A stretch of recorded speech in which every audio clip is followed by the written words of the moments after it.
Hello students, good morning beta. As today we are going to discuss about the new chapter Nelson Mandela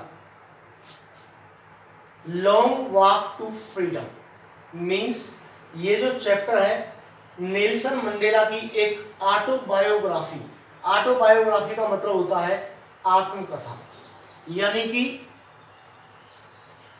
इस chapter में या इस आत्मकथा में Nelson Mandela who was the first black president of south Africa, यानी कि इन 1994 when the democratic elections were held in South Africa, there formed a new government democratic, यानी कि डेमोक्रेसी वहां पर 1994 में लागू की गई। Before this time there was apartheid.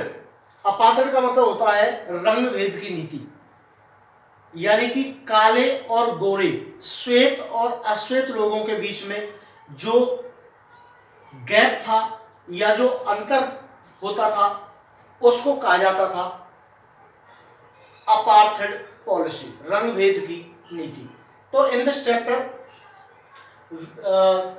There is a discussion about the autobiography of Nelson Mandela.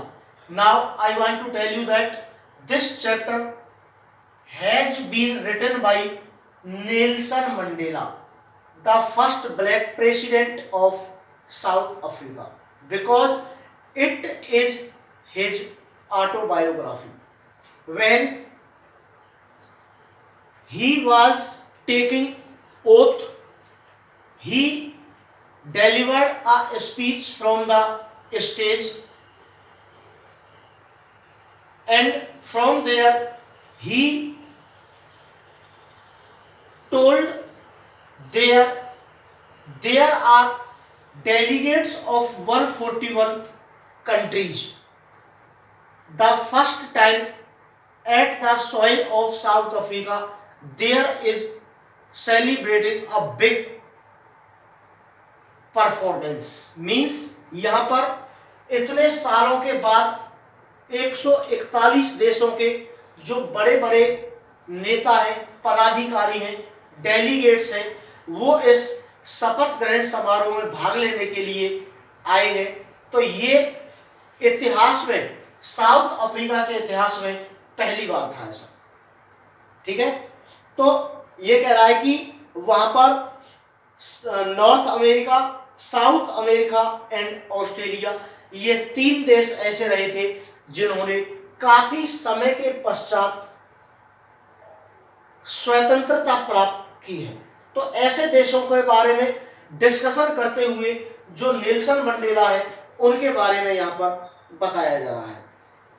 ठीक है, तो मैं आपको बता देता हूं कि नेल्सन मंडेला जी 18 जुलाई 1918 को उनका जन्म हुआ था। भाई जब हम इनकी आत्मकथा यानी कि ऑटोबायोग्राफी पढ़ रहे हैं तो उसके बारे में हमें पता होना चाहिए कि इनका जन्म कब हुआ था। और ये ईस्टर्न केप में रहने वाले थे, साउथ अफ्रीका में। तो इन्होंने अपने जीवन में या अपने कैरियर में राजनीतिक को बहुत बड़ा मुद्दा बनाया और इन्होंने अपने यानी कि इस अपार्थेड रंगभेद की नीति को समाप्त करने के लिए अपने जीवन के 30 इयर्स क्या किए, जेल में व्यतीत किए।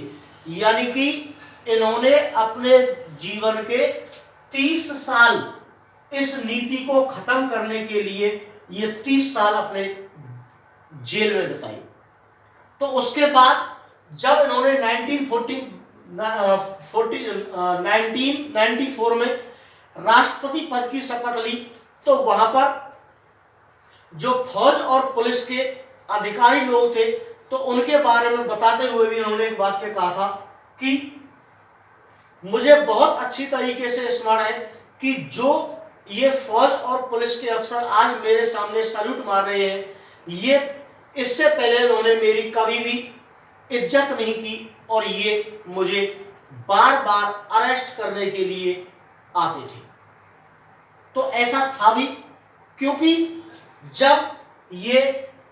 जब वहां पर एक तो श्वेत लोगों की सरकार थी, या कह सकते हैं कि अंग्रेज लोगों की सरकार थी, दूसरा ये उनके विरोधी थे क्योंकि इस रंग भेद की नीति को मिटाना चाहते थे, तो अंग्रेजों के बहुत बड़े कट्टर दुश्मन भी थे। तो इसलिए जो अंग्रेज अफसर थे उन्होंने इनको बार बार अरेस्ट कराया और लगातार ये 30 साल तक जेल में भी इन्होंने अपने जीवन के बिताए। तो ये इनके बारे में थोड़ा सा था।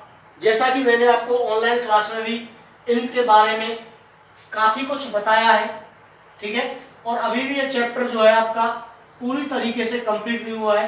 कल इसके बारे में फिर से आपके सामने डिस्कशन किया जाएगा, ठीक है।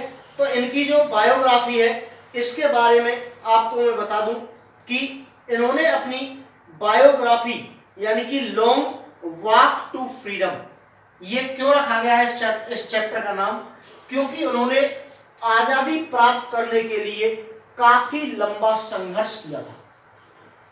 देखिए 30 साल तो इन्होंने जेल में बिताए थे और हो सकता है 10-5 साल और व्यतीत किए हो, तो 30 या 40 साल का जो टाइम है वो बहुत लंबा टाइम हो जाता है। इसलिए इस चैप्टर का नाम लॉन्ग वॉक टू फ्रीडम यानी कि आजादी के लिए एक लंबा संघर्ष। यहां पर वाक का मतलब चलने से नहीं है, यहां पर वाक का मतलब है संघर्ष से।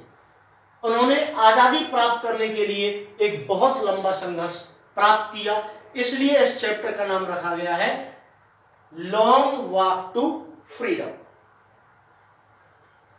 तो इससे आगे आपको कल पढ़ाया जाएगा। यहां तक आप एक बार इस वीडियो को ध्यान से देख लें। इसके अलावा आपको जो ऑनलाइन क्लास में चैप्टर पढ़ाया है उसको भी आप ध्यान से पढ़ें, ठीक है ना। तो इससे आगे आपको कल पढ़ाया जाएगा, क्योंकि हो सकता है कल आपका ये चैप्टर ऑनलाइन क्लास में समाप्त हो जाए, ठीक है। तो आप इसको एक बार अच्छी तरीके से पढ़ लें। Thank you.